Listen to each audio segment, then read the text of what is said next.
Here is a major update regarding the mid-air collision between the Sikorsky Blackhawk military helicopter and the CRJ-700 airliner that collided on the 29th of January 2025 at the Ronald Reagan Washington National Airport.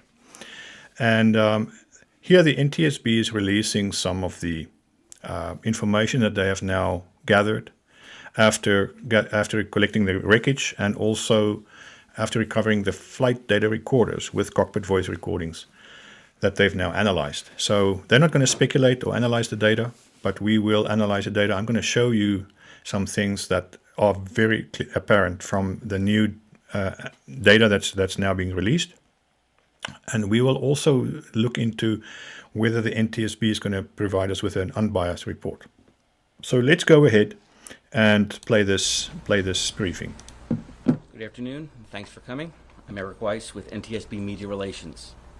NTSB Chairman Jennifer Homendy, Homendy, and Recorders Branch Chief Sean Payne, Payne, will walk us through the accident sequence of the January 29th mid-air collision near Ronald Reagan Washington National Airport. They will then take questions and answers. No analysis of the preliminary investigative information will be provided, and we will not be speculating about the probable cause.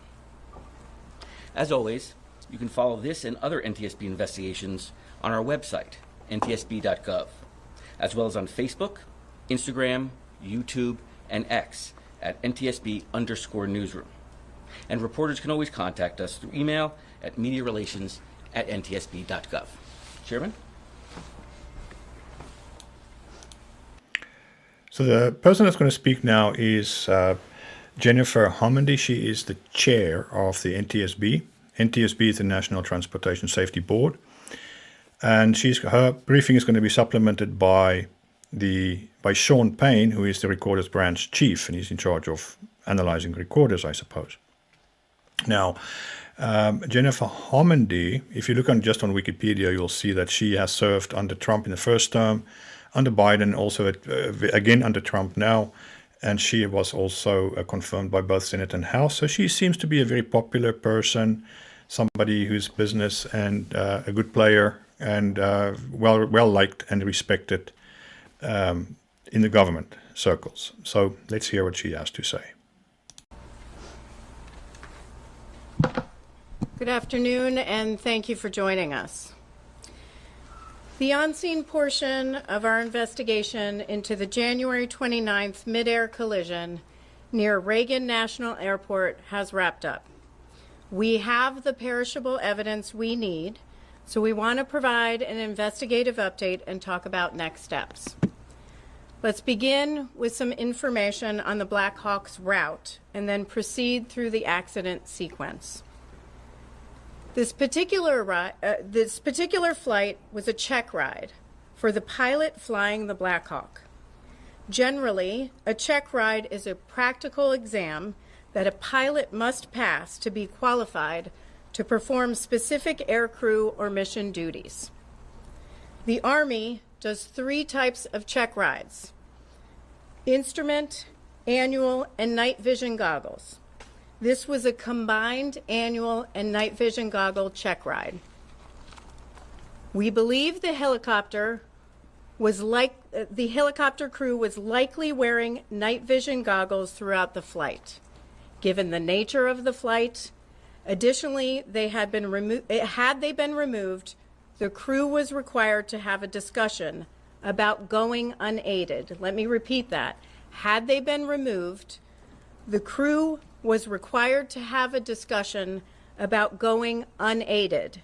There is no evidence on the Cockpit Voice Recorder, or CVR, of such a discussion. Okay, this is what we suspected. It's very likely now that the probability of the crew just wearing night vision goggles just went up. They're not saying it's 100% for sure, but likelihood the probability has just gone up because procedurally, it seems they would have been wearing them. Now, why is it important? If you watched previous videos, is that the night vision goggles impairs vision at night in busy airspace where there's a lot of light pollution by other lights, in the sky and on the ground. This works great in the desert when you're by yourself and in rural areas. But when you are in the city or near a big busy airport, your peripheral vision is impaired. Your ability to see, to have depth perception and judge distances is impaired. These goggles get washed out by light, by artificial lights, and different lights have different effects of them, whether it's LED or HID or what kind of light it is. And so this could definitely have affected not only their ability to find traffic, but also the ability to scan the sky and scan their instruments. So there are a lot of things that wrong with this picture if they were wearing night vision goggles in such a busy space. On this chart, you'll see the routes they were generally following: helicopter route 1 to helicopter route 4. These routes are designated by the Federal Aviation Administration, or FAA, and although you see blue lines, there are no defined boundaries to these routes. You'll note on the chart that pilots are expected to maintain the maximum altitude charted when ceiling permits, unless otherwise instructed by air traffic control. The maximum altitudes along helicopter route 1 are 1,300 feet between Cabin John and Chain Bridge, 1,000 feet at Chain Bridge, 700 just after Chain Bridge, 300 at the Key Bridge, and 200 feet just south of Memorial Bridge. Now I'm going to read some preliminary investigative information, which is derived from a variety of electronic and other sources as of 1 p.m. today. About 8:15 p.m. Eastern Standard Time, the CRJ left 37,000 feet pressure altitude for an initial descent. At 8:30, the Blackhawk began traveling generally southbound after maneuvering near Laytonsville, Maryland. CVR audio from the Blackhawk indicated the instructor pilot was the pilot monitoring and transmitting on the radio, and the pilot was the pilot flying. At 8:33:41, the Blackhawk crew requested helicopter route 1 to 4 to Davison Army Airfield, which the tower controller approved. I want to just pause it here. I want you to just pay attention to what she said about the routes, is that the routes have a ceiling under which the pilot is supposed to stay. The helicopter, if it's 200 feet, if it's 1,300 feet, whatever it is, the route has a ceiling. However, she made it clear that the routes do not have lateral boundaries. In other words, there's no set distance that the helicopter can veer off the route horizontally, right, left or right. It cannot just only not exceed the upper ceiling of the route. This is important. Keep it in mind for later. At 8:38:39, the Blackhawk reached the intersection of the D.C. Beltway and the Potomac River near Carteret, Maryland.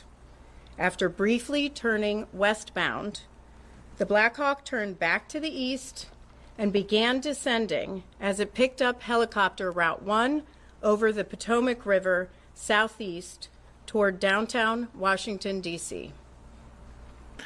So if you look at this map, this just gives you an idea of where they were operating and where they were heading and how this went. So they were flying here in the north of the airport. They were maneuvering at Laytonsville, Maryland, around in that area. Now, we don't know how big this area was, but they were probably doing a lot of maneuvers and things. And then they were heading back to Davidson Army Airfield. And this is about, as the crow flies, about 35 miles apart. So the Laytonsville and the Davidson Army Airfield, about 35 miles. It's not not a very big distance for a Blackhawk helicopter. So it's very, very close. And but they traveled at night along Route 1.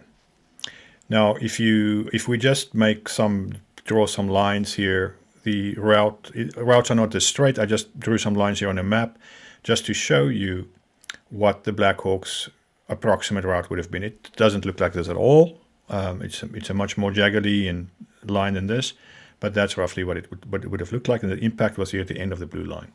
If you look at the CRJ, which he's going to discuss in a minute, the CRJ came from the south. It was set up for runway 1 on the straight line first, and then it was then instructed to, or asked to, switch to runway 33, which means that it had to make a right turn and then a sharp left turn to intercept the ILS and glide slope for runway 33 for its new approach. And this is what that led to the accident where these two lines intersect.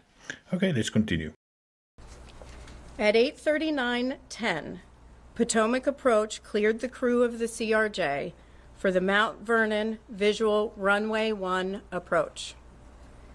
At 8:40:46, the CRJ rolled out of a left turn established on the ILS localizer for runway 1 at approximately 4,000 feet pressure altitude, 170 knots, with landing gear up and flaps extended to 20 degrees. At 8:43:06, the CRJ crew made initial contact with DCA Tower. The tower controller then asked if the crew could switch to runway 33. The CRJ crew agreed to switch to runway 33. At 8:43:48, the Blackhawk was about 1.1 nautical miles west of the Key Bridge. The pilot flying indicated they were at 300 feet. The instructor pilot indicated they were at 400 feet. Neither pilot made a comment discussing an altitude discrepancy. At this time, we don't know why there was a discrepancy between the two. That's something that the investigative team is analyzing. At 8:44:27, as the Blackhawk approached the Key Bridge, the instructor pilot indicated the Blackhawk was at 300 feet, descending to 200 feet. Between 8:44:41 and 8:44:45, the CRJ crew selected 30 degrees of flaps and then 45 degrees of flaps. At 8:44:49, the CRJ landing gear were down and locked. The aircraft was fully configured for landing about 6.2 nautical miles south of the airport. At 8:45:27, the autopilot was disconnected, and the CRJ began a shallow right turn off the runway 1 localizer at a radio altitude of approximately 1,700 feet and an airspeed of 134 knots. This occurred about 5 nautical miles south of the airport. At 8:45:30, the Blackhawk passed over the Memorial Bridge. The instructor pilot told the pilot flying that they were at 300 feet and needed to descend. The pilot flying said they would descend to 200 feet. At 8:45:58, the Blackhawk then crossed over the Washington Tidal Basin and followed the Washington Channel consistent with helicopter Route 1. It is now approximately 2 minutes before the collision. At 8:46:01, a radio transmission from the tower was audible on the CRJ CVR, informing the Blackhawk that traffic just south of the Wilson Bridge was a CRJ at 1,200 feet circling to runway 33. CVR data from the Blackhawk indicated that the portion of the transmission stating the CRJ was circling may not have been received by the Blackhawk crew. We hear the word circling in ATC communications, but we do not hear the word circling on the CVR of the Blackhawk. The recorders group is evaluating this right now. At 8:46:08, the Blackhawk crew responded. They had the traffic in sight and requested visual separation, which was approved by DCA Tower. All right, let's just halt there for a second and get some comments in here. First of all, there were some discrepancies between the pilot's idea of altitude and what the instructor was looking at. Maybe they were looking at different instruments. Maybe the pilot was not experienced enough. I believe at 500 hours, you know how to read an instrument. So we'll see later that there were different altimeters on the aircraft, and it's possible that the instructor on one seat had one altimeter in front of him, and the pilot was looking at another altimeter. I don't know. We're just speculating now. Then we get to this key bridge when they pass into past the Memorial Bridge, and the CRJ is just south of the Wilson Bridge. At 8:46:01, the tower informs the Blackhawk of the CRJ, saying traffic just south of the Wilson Bridge at 1200, a CRJ circling to runway 33. And the Blackhawk doesn't hear the word circling. Now, first of all, if you remember my previous video, when we listened to the ATC and looked at on a map where the airplanes were, in that instance, it was interpreted as setting up for runway 33. But let's listen to it again. 789, contact Stone Parks, good day. Have a good day. American 3130, slow to final. Well, American 3130. Pass 25, traffic just off the Wilson Bridge to CRJ at 1,200 feet, start from runway 33. God, that's a traffic inside, request visual separation. This separation proof. Okay, so if you listen to that, clearly it is not setting up. It sounds like circling, but it's garbled. It's not clear. It's not a clear transmission. Now, what is important here to note is that the Blackhawk responds at 8:46:08. This is, right after receiving the transmission about the traffic. The Blackhawk says traffic in sight, request visual separation. How could they have responded so quickly? The Blackhawk at this time is on the opposite side of the airport from the CRJ. The CRJ is south of the airport, where the Wilson Bridge is. The Blackhawk is here just around the Memorial Bridge. They are north of the airport. They are still 5 miles apart, maybe more. And he responds instantly without even pausing for a second to just look on a map or finding his bearings. His situational awareness must have been superb, but we find that their situational awareness was abysmal, given that they flew into something, and given the way that they flew right through ILS or flew through a approaching short final of a landing aircraft. So how could they have responded so quickly? And I discussed that in my previous video, but the other thing that's probably important here is that if this is the CRJ approaching now, it's on this path, and the Blackhawk is traveling along the river. It's going to turn south, but momentarily it turned northeast bound on that path, if you look at the radar. And on that, this is when this call out came from ATC about the CRJ just south of the Wilson Bridge. And if you look at the video, in my previous video, you'll see that the helicopter had the CRJ at approximately 4-5 o'clock position. All right, so it was in this configuration. The CRJ is south, the helicopter is turned away from it. How could he respond? I have this air traffic in front. And even if he wasn't, even if he was basically, had the CRJ in his field of view, I still, in that busy airspace with all that light pollution and all those lights at night, having night vision goggles on, you would definitely not have that traffic so quickly inside that you can just say, yeah, traffic inside, give me visual separation. The other thing that's odd about this is that there's no repeat back of air traffic control, of the air traffic control's warnings, traffic alerts, or instructions. No, none by the military helicopter pilots or instructor, none. When we fly as private pilots, we are trained to always respond to air traffic control by reading back what air traffic control told us. when you're on the ground, whether you're talking to tower, when you're talking to approach, departure, whatever, it doesn't matter. You repeat back what was said over the radio, because there is such a propensity for mistakes in the transmissions of radio signals. And you can sometimes not hear it. People key in the mic, and there are noise and things. Microphones close and far away from the mouth and such other noise and things. So it is important to get the message and confirm to the air traffic controller that you heard what they wanted you to hear. He's doing a job. He's doing a job of keeping people safe.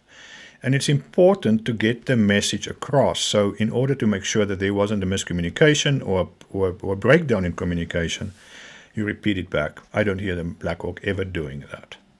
Let's continue. At 8:46:29, the CRJ crew received a 1,000-foot automated call-out. At 8:46:47, DCA Tower cleared other jet traffic on runway 1 for immediate departure with no delay. At 8:47:27, or 32 seconds before impact, the Blackhawk passed the southern tip of Haines Point. A second later, the CRJ began a left roll to turn to final on runway 33. The CRJ was at a radio altitude of 516 feet and 133 knots. At 8:47:29, the CRJ crew received a 500-foot automated call-out.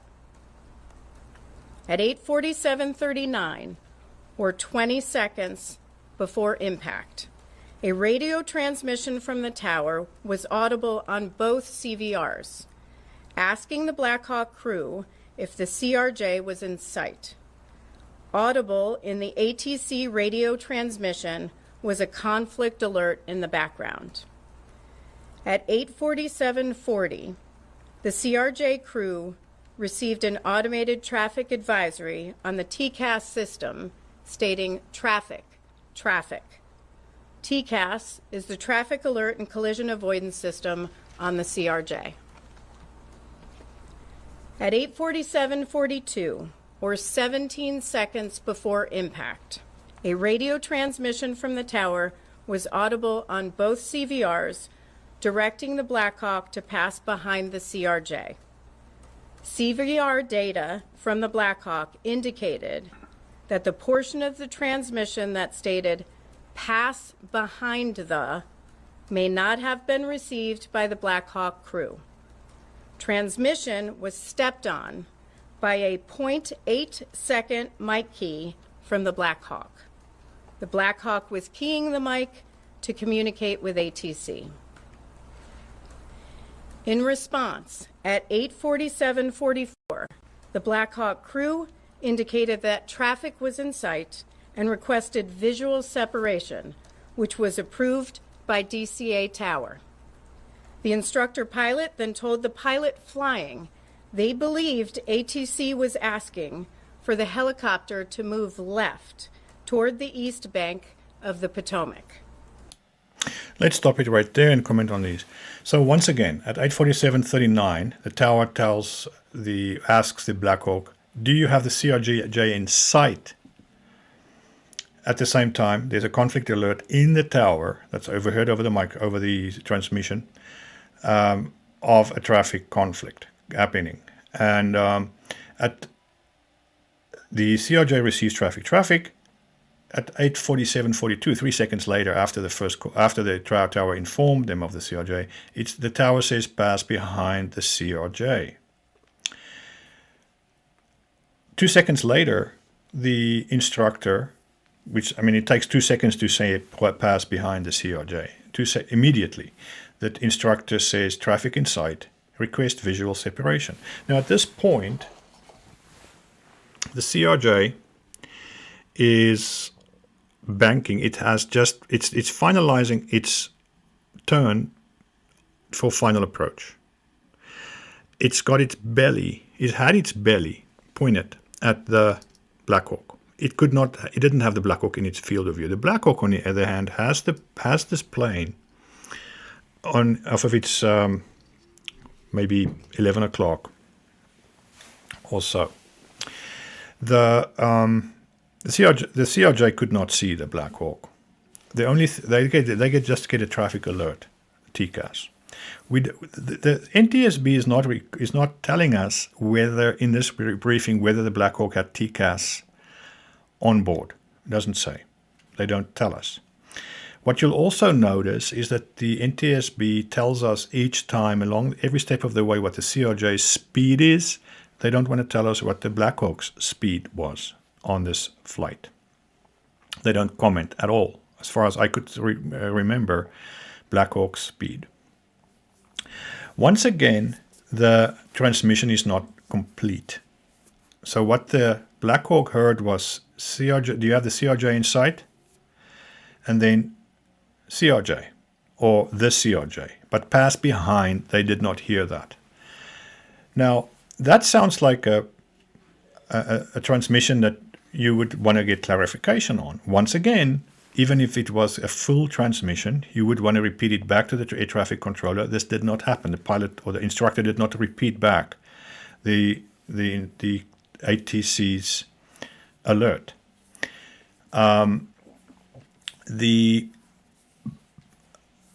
The instructor immediately responds, yes, we have traffic insight, request visual separation, just like before, immediately, without verifying the transmission. It was a broken transmission. This makes it even worse for me because twice the transmission was not complete. They should have heard this was not a complete transmission.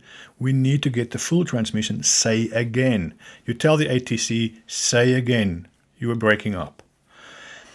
And they did not. Did not do it. Just traffic insight, visual separation. Give us request visual separation.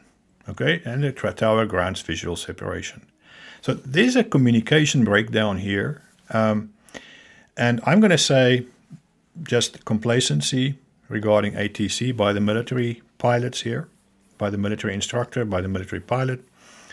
And who knows, it's probably just not alone. It's probably how they procedurally do it unofficially. This is how they fly.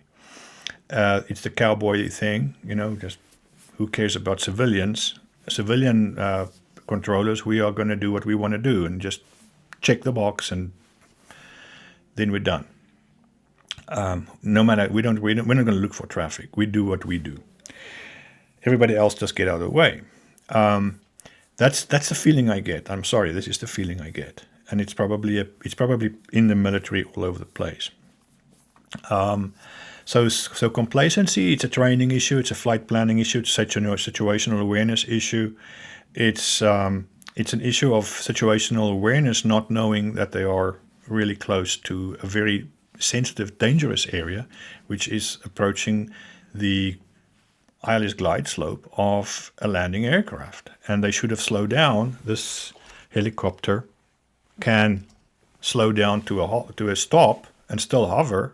That's not a fixed wing thing with a minimum airspeed. So they could have stopped. They could have stopped and let the other plane pass. Why did they not? Why was there no horizontal separation between these two? Okay. Now, the instructor then tells the pilot he believes the controller wants them to move left towards the east bank of the Potomac River. How did he know that? How did he know from the broken communication? CRJ, do you have the CRJ in sight? CRJ or the CRJ? How did he know that he had to do that? At 8:47:52, or 7 seconds before impact, the CRJ rolled out on final for runway 33. The CRJ was at a radio altitude of 344 feet, 143 knots. At 8:47:58, or 1 second before impact, the CRJ began to increase its pitch, reaching about 9 degrees nose up at the time of collision. FDR data show the CRJ elevators were deflected near their maximum nose-up travel. The last radio altitude recorded for the CRJ was 313 feet and was recorded 2 seconds prior to the collision. The CRJ pitch at this time was again 9 degrees nose up, and roll was 11 degrees left wing down. The CRJ was descending at 448 feet per minute. The radio altitude of the Blackhawk at the time of the collision was 278 feet and had been steady for the previous 5 seconds. The Blackhawk pitch at the time of the collision was about a half degree nose up with a left roll of 1.6 degrees. Now, examination of the wreckage will assist in determination of the exact angle of the collision. Now, we're confident with the radio altitude of the Blackhawk at the time of the collision that was 278 feet. But I want to caution, that does not mean that's what the Blackhawk crew was seeing. Okay, so the CRJ was finishing its left turn onto short final to intercept the localizer runway 33. So it was making a left turn. The Blackhawk approaches it from the side. And if you're banking like this, the plane's belly was pointed at the Blackhawk at a lower altitude. They did not have the Blackhawk in sight. And if the Blackhawk didn't have ADS-B out turned on, they wouldn't have them on their ADS-B or on their TCAS. The TCAS talks to ADS-B, or the ADS-B is connected to TCAS. So they got a traffic alert, but they probably did not have this Blackhawk at all on the GPS navigation system. So they did not know where to look or where this Blackhawk was. The question still is, why was this Blackhawk so close to the CRJ, so close to the approach path of a landing airplane? Was horizontal separation not maintained? They had field of view with the Blackhawk in front of them, above and the front, passing from left to right in front of them. They should have had the CRJ in sight. The roll of the half a degree nose up and 1.6 degree left roll of the Blackhawk is inconsequential. I don't even think they knew they hit something. That doesn't seem that there was any deflection or any attempt to avoid collision. They did not see anything. They did not know they were flying into anything. Now the discrepancy between altimeters is going to come up now. Let's see.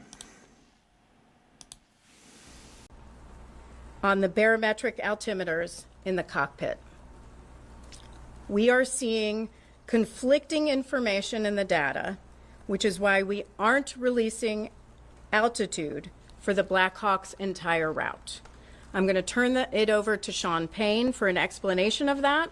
Sean is branch chief of the NTSB Vehicle Recorder Division. Thank you. I'm Sean Payne. I'm branch chief of the Vehicle Recorder Division. This is the flight recorder lab at the NTSB.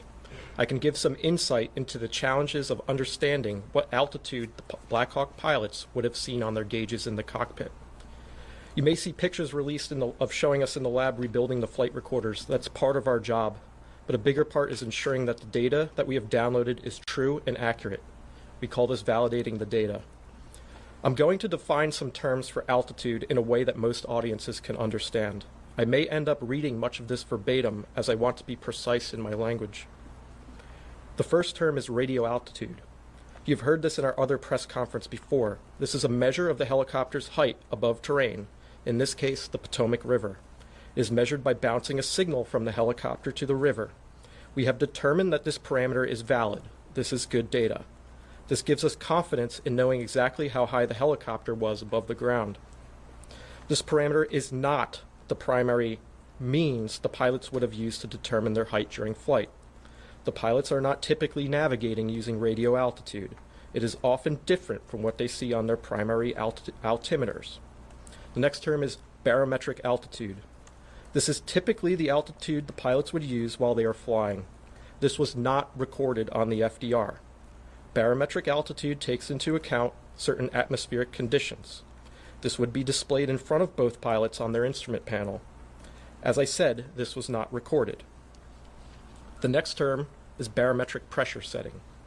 This is an adjustment that the pilots use on their primary barometric altimeters to ensure that the altimeter is set properly. This is critical. This was not recorded by the FDR. This accounts for the local pressure at the time of the flight. Again, this was not recorded by the FDR. The next term is pressure altitude. This is more of an engineering altitude that the helicopter's systems can tap into. This altitude is calibrated using what we call a standard atmospheric pressure. We have found that this parameter is not valid. This is bad data. Normally, we can use this parameter to compute the barometric altitude displayed to the pilots. Because this data is bad, we have to use other methods to make this determination. Last, the FDR does not record GPS information, so we cannot simply verify any of this with GPS information such as GPS altitude. This does not exist in the data set. We are working to determine if this bad data for pressure altitude only affected the FDR or if it was more pervasive throughout the helicopter's other systems. We will have an answer to what altitude the pilots saw on their gauges as they were flying. To examine this, we will use a combination of methods. First, we have already started working with Sikorsky, Collins Aviation, and the Army to retrieve engineering documentation to understand how this may have affected other helicopter systems. Next, because we cannot turn to the FDR for this information, the wreckage of the helicopter needs to be examined. We need to look at the remains of the pedostatic and air data system. I must stress that these systems were badly damaged in the accident, and this will be difficult. Last, we will need to look at the altimeters themselves and determine their independent functionality. I'd like to stress that we've just completed the on-scene phase of the investigation. We need to follow our process and be meticulous. Ultimately, this work will determine the altitude displayed to the pilots and will be included in our final report. I'll pass it back to Chairman. Thanks, John. Okay, so let's just talk about altimeters here. So the FDR, the flight data recorder, recorded pressure altitude and radio altitude, it seems. It did not record GPS altitude. It did not record other altitudes. Now, let's just talk about first which one is the most accurate. The most accurate one would be the radio altitude. This is basically a signal bouncing off of the Earth. That's like a radar signal bouncing, and that's give you a fairly accurate estimation of altitude above the ground, AGL. But this is not the instrument that pilots would use to fly with. It may be somewhere in the cockpit. Maybe it's only the instructor had access to that one. Maybe it was on that side of the aircraft, in front of his seat, not the pilot's seat. But whatever the case may be, it was not in a flight data recorder, and that is not how pilots fly. Pilots fly by using barometric altimeters like this one, which is an instrument that uses a static pitot system to measure air pressure. And the higher you go, the lower the air pressure. This is used on a curve to calculate altitude. And since air pressure also changes, barometric pressure changes by location, by the air temperature, according to, time, whether it's twilight. As temperatures drop, air pressure changes and so forth, or location changes, weather changes, low pressure systems, high pressure systems. You hear this in the weather report all the time. Air pressure changes. So if you are stationary and just the air pressure changes, then the altimeter is going to show a different result. But your altitude above sea level never changed. So this instrument is supposed to show altitude above mean sea level. So it's going to be MSL altitude that this shows. And when you fly, before you depart an airport, you're going to be on the runway somewhere, or on the ramp, and you listen to the weather, AWOS, and then you set your altimeter to the correct pressure reading. And the AWOS will tell you what the pressure is at your location. If you don't hear AWOS, you can just set it to the altitude, a known altitude of the runway, right? So where you are, usually the airport has an altitude, and you set your altimeter, and then you can read your pressure off of this little window, because as you turn the knob, the pressure changes, and that's how you calibrate your altimeter for the local pressure. When you fly IFR, instrument flight rules, then the rule is that you switch your altimeter to 29.92 millimeter mercury. This is standardized pressure, and what that does is just a common rule, because all these airplanes came from different places with different pressure altitudes. So if their settings are different, they may think they are flying at different altitudes, but the altitudes are incorrect because they've flown into an area with a different pressure. So, in order to make sure that planes who are in the same vicinity are flying at different levels and not flying into each other and seeing the right altitudes, the same altitudes, the agreement is that everybody flies at 29.92. Standardized pressure, that's the pressure at sea level on a standard temperature day. And that means that if airplanes are at the same altitude within the same vicinity, they're going to see the same thing on their altimeter. It may not be the altitude above sea level, because the pressure is not actually 29.92 where they are. But it's an agreement that now all the planes, if pressure drops and all the planes go down or up, then everybody does the same thing, because they are flying according to the same instrument and the same pressure. Okay, so but you have to land on the actual pressure of the destination airport. You cannot be 100 feet off and then crash into a tower or something.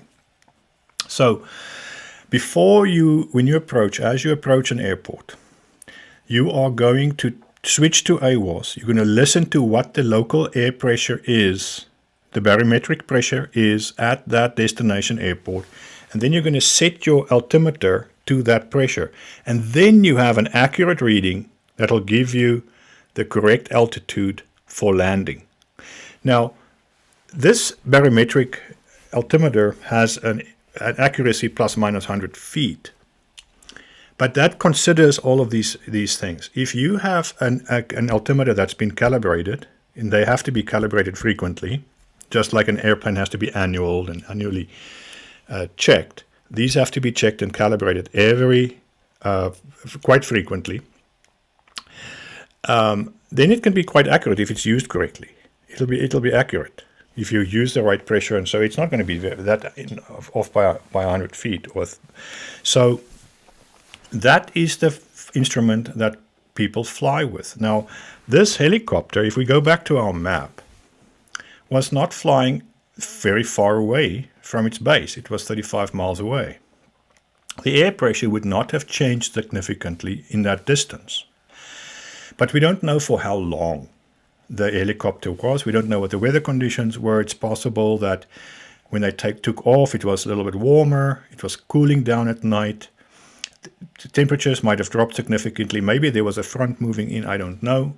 And then pressure changed. So what was showing on the altimeter was no longer the actual altitude that the aircraft was at. Furthermore, if the pilots did not think about maybe listening to AWOS at the national airport or at a local airport to get the barometric pressure and set their altimeters, they would not be getting an accurate reading. So again, pilot error could be responsible here for having the wrong altitude. Another one that they did not have is apparently is ADSB in, and we don't know if they had TCAS inside the cockpit. Jennifer said that the CRJ got the traffic alert from TCAS, the traffic collision avoidance system inside the CRJ. And she says every time what the CRJ speed is, but she doesn't say the speed of the Blackhawk. She doesn't say whether the Blackhawk had TCAS. She does not comment about ADSB in. apparently the Blackhawk did not have ADSB out. ADSB out sends a signal to that ADSB network of the altitude, barometric altitude of the aircraft.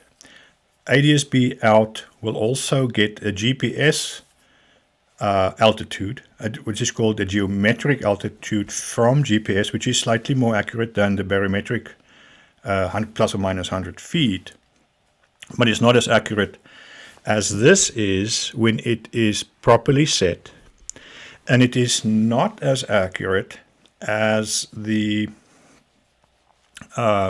radio altitude. So we are talking about altitude, altitude, altitude, and the question is, does altitude really matter? Does altitude really matter, or is it a secondary problem that occurred that led to this accident? And the way I want to analyze this a little bit, but let's listen to what she says, and then I'm going to take you through the math and through the to show you what I mean. So let's just finish listening to her. What I just read, we are going to publish that online, so I'm not going to take specific questions going back to certain times that I've already read. I think that can get very confusing, and so please refer to what we do post online. I do want to make a few corrections and also provide some additional information on a couple of other issues. First, the ATC group has been looking at the radio frequencies. The airplane and the helicopter were both on two different VHF frequencies, not UHF. Also, just a correction, Metropolitan Police Department recovered the Blackhawk CVR and FDR, not the FBI.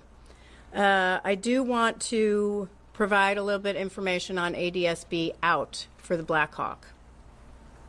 ADSB stands for Automatic Dependent Surveillance Broadcast. So the helicopter was equipped with and capable of transmitting ADSB out. We don't know why it wasn't transmitting. What we'll have to look at is the installation of the equipment. We'll have to look at programming. We'll have to look at whether there was some sort of equipment malfunction or if the ADSB was turned off. So there are a lot of people are asking about, was it turned off? There are other things we have to rule out first. The team is going to do a visibility study. The visibility study, we're going to do a laser scan of the cockpits of an exemplar CRJ. We're going to also laser scan an exemplar cockpit of an exemplar Blackhawk, and we're going to take that information as well as information from examination of the wreckage, different seating positions, different heights, different eye positions, also taking into account night vision goggles, and we're going to do a pretty in-depth visibility study, which we do often, and see if we can demonstrate, which we will be able to do on a software program, what the pilots of the Blackhawk could and could not see. Now, we will begin moving the wreckage from DCA to a secure location over the next week. Okay, so let's just cover that. ADSB was off. They don't know whether it was turned off, whether it was equipment malfunction or so forth. In my previous video, I speculated that this was simply a checklist. The Blackhawk pilots were practicing a flight which would be a flight of national security. Some presidential evacuation, VIP transport, something of critical importance to the country, national security mission. In the checklist, it would probably say we want to be as invisible. We don't want a signature on, public NTSB or ADSB. We want to be invisible. And so on the checklist, it would have transponders turned off. And I believe that that's what they did, is that they flew as if they were flying a national emergency or national mission of national security, secret mission, something, and they turned off the ADSB out. Did it make a difference to the cockpit itself, to them, what they were seeing? No, it would not have made a difference to them seeing any aircraft. What it did was make them invisible to the CRJ, and also removed some of the information that would have been transmitted about the flight and about the aircraft's position, altitude, and so forth. But most importantly, other aircraft would have a more harder time to see this on their GPS navigation systems. TCAS and ADSB talk to one another, and so I believe that without ADSB out turned on, the TCAS systems on the other aircraft would also not have had the full information of this aircraft's position, and the CRJ would have not known about it until they saw it with their own eyes. It would not have appeared on their maps. They only got the traffic alert when it was within that range. So she did not mention checklists. They want to check the instruments and do all kinds of things, but they're not mentioning checklists. What I'm afraid of in this is I think that the NTSB is barking up the wrong tree here. I think that they want to do visibility studies, they want to do cockpit laser scans, they want to do seating positions and head positions and eye positions. They want to do all kinds of things. They want to get tangled up in the weeds with altimeters. And the question was that the primary reason for this accident to happen? Certainly it had a role. Certainly altitude has a role to play. But was that the primary reason? Is that the thing that needs to be fixed? Do we need better altimeters, or was there is there a better solution? Because it's easy to find problems, and this is consistently the case whenever there's a problem to be fixed. Sometimes the fix is worse than the problem itself, and everybody can identify the problem. But the fixes that people come up with, the solutions, could be so wrong that it could be devastating in the future. So, or not address the actual problem.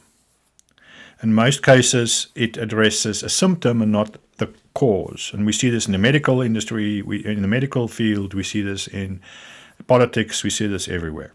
So here I think the same thing is happening. The NTSB, in my opinion, and this is just my opinion, I could be completely wrong, but I believe that they are barking up the wrong tree.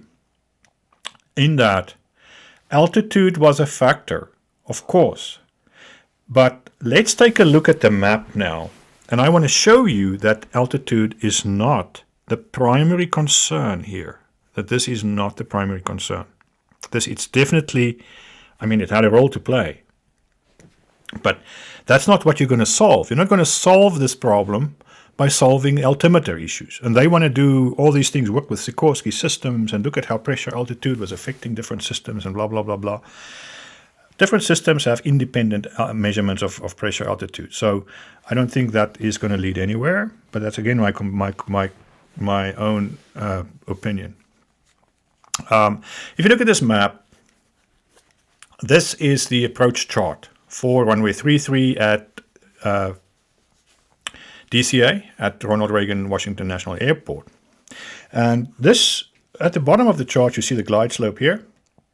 And this shows that the glide slope is at 3.1 degrees.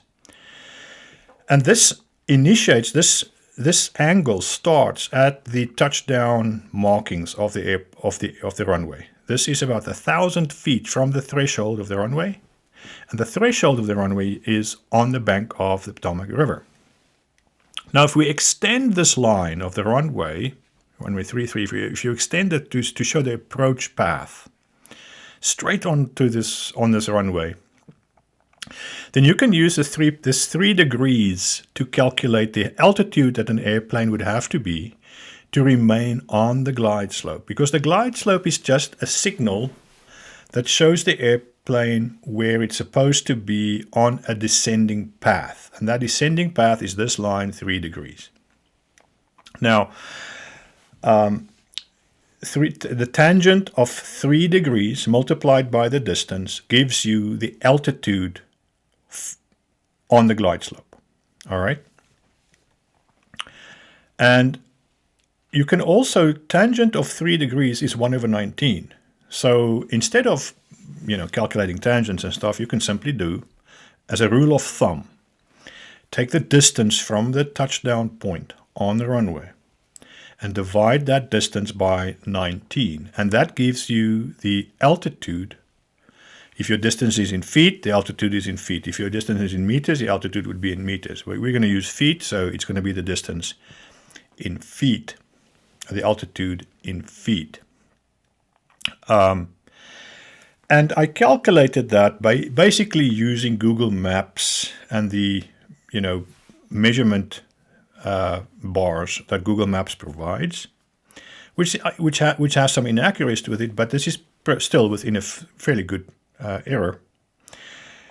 And so on the bank, on the opposite bank of the Potomac River, in line with runway 33 on this approach path, the airplane, if it was on the glide slope, would have been at 268 feet. 268 feet.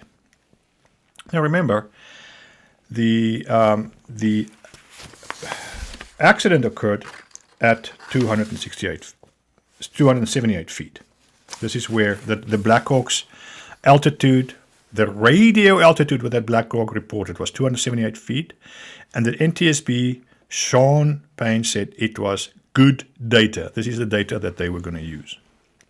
He did not say why the pressure altitude was bad data. He did not say why. So I'm here. I'd like to hear more details about why he claims that's bad data. But anyway, the 278 feet, that we can, the NTSB seems to be assuming that is the altitude, the correct altitude and the accurate altitude at which the accident occurred. All right. Now, if you then go down this glide slope to the middle of the river, the altitude would be 160 feet here in the middle of the river. Now that's below 200 feet. And by the way, 268 feet, that's 68 feet above the 200 feet ceiling of this, foot ceiling of this helicopter route 1. Now, helicopter route 1, if you look on the map for helicopter routes, it follows the east bank of the Potomac River here. But remember what she said, it doesn't have any lateral boundary. So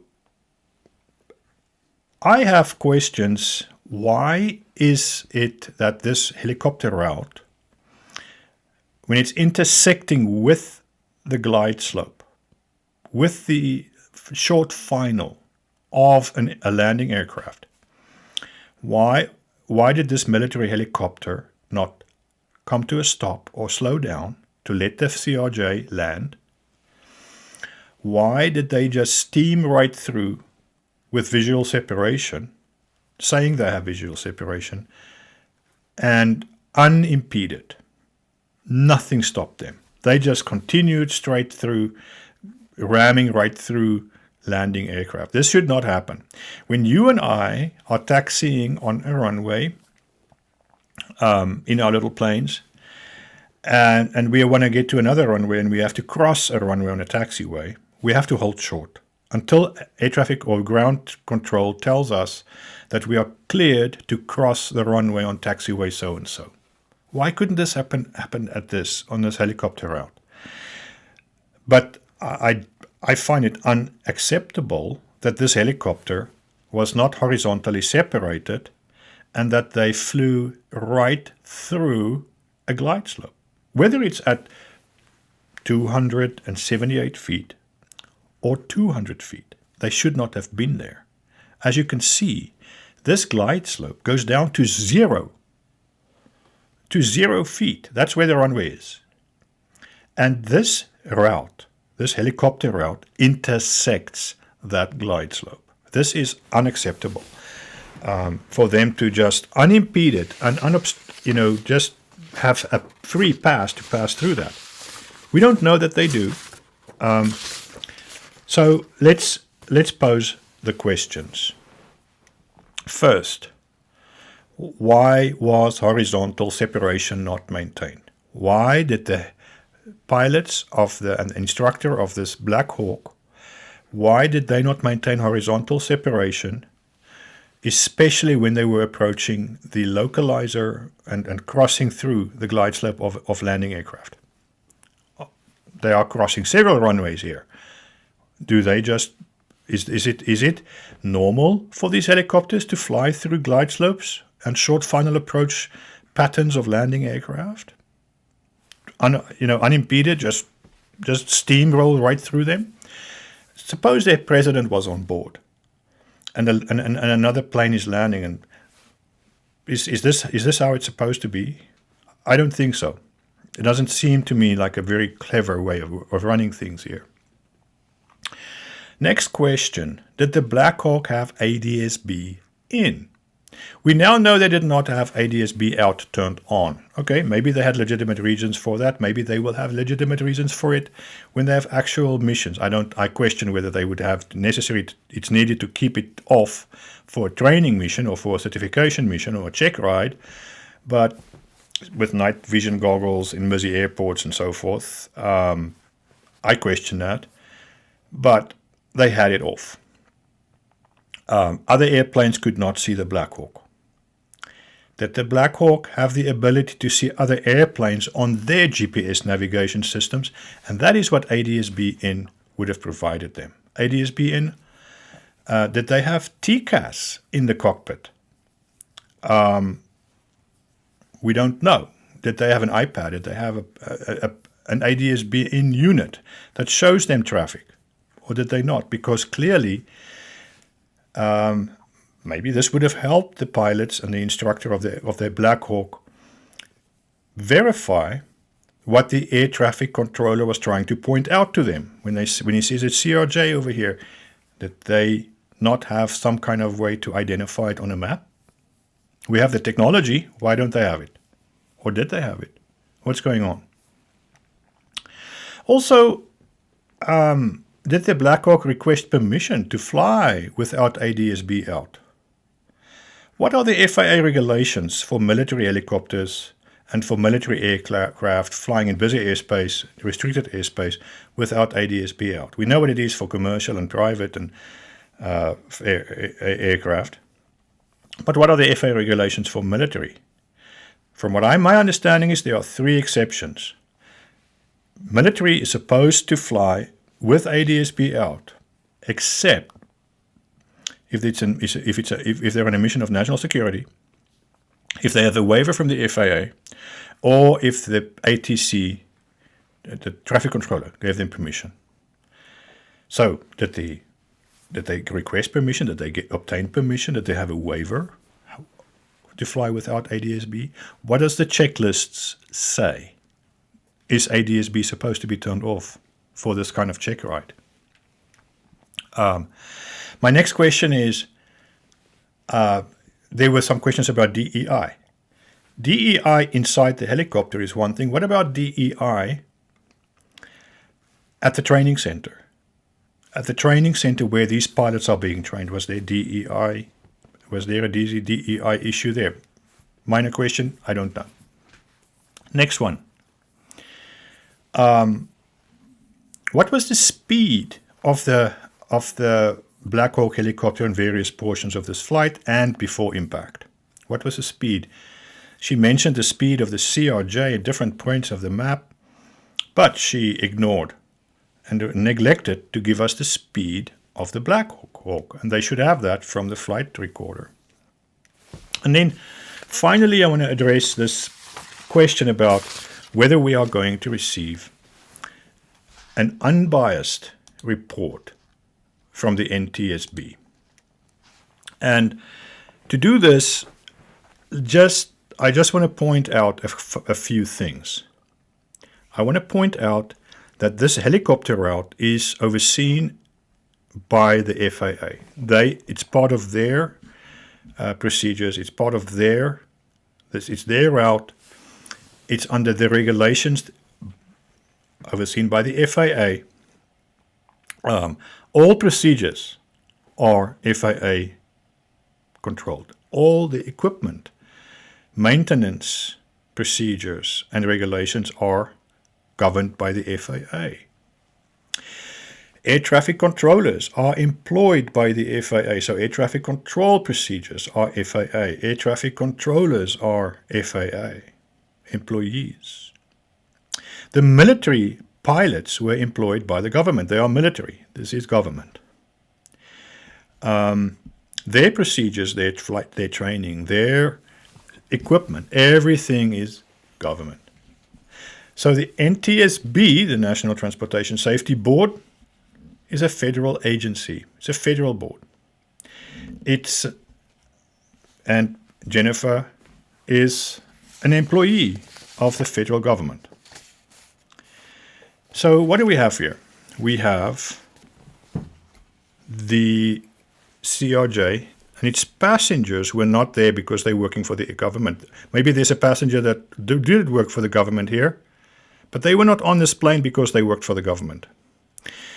This is the only civilian entity in this collision. This is this plane, its crew, and its passengers. So here is my question. When you have government investigating government, and there's potentially billions of dollars on the line in terms of lawsuits that could happen, not just from the families of the people that died, but also from other carriers, from different places, right? Other airports, other places where there are helicopter operations, maybe past accidents. I mean, there's just so many possibilities for lawsuits now from this. Is the NTSB going to provide or come out with an honest, unbiased report after the investigation? What is going to be the conclusions of this report? That will be very interesting to see.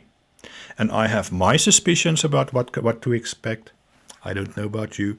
I'm not going to tell you what I'm guessing could happen, but I'm already pretty sure what is going to come out. Now, I have made up my mind, and there has, I don't think any new evidence, unless it's very strangely contrasting evidence, I've already made up my mind about where the problem lies with this accident and how it could be avoided. And it's not by banning these or abolishing these helicopter routes. It's not by banning helicopter flights near busy airports. I think we need, if you need these missions and you need safe passage for the president or VIPs or whatever, hey, then these guys need to be trained properly, and they need to be trained in difficult circumstances. But I'm already, I think in my mind, and I'm still open-minded, but I have a good picture of what went wrong here. Do you? Tell me in the comments what you think and what your opinion is, where you think the solution lie. It's not that we are trying to figure out what went wrong.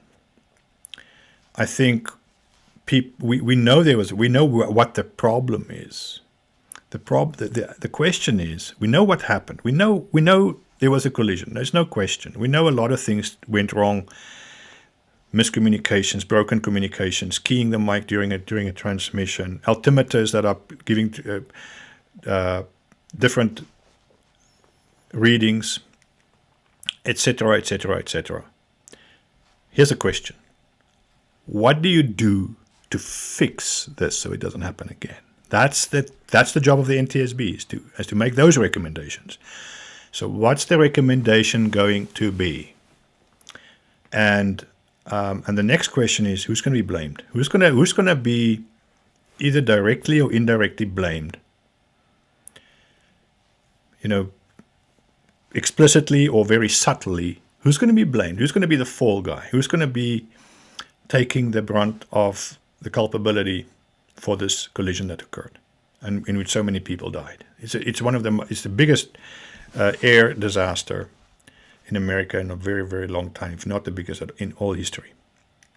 So tell me what you think in the comments, and see you next time. Thanks for watching.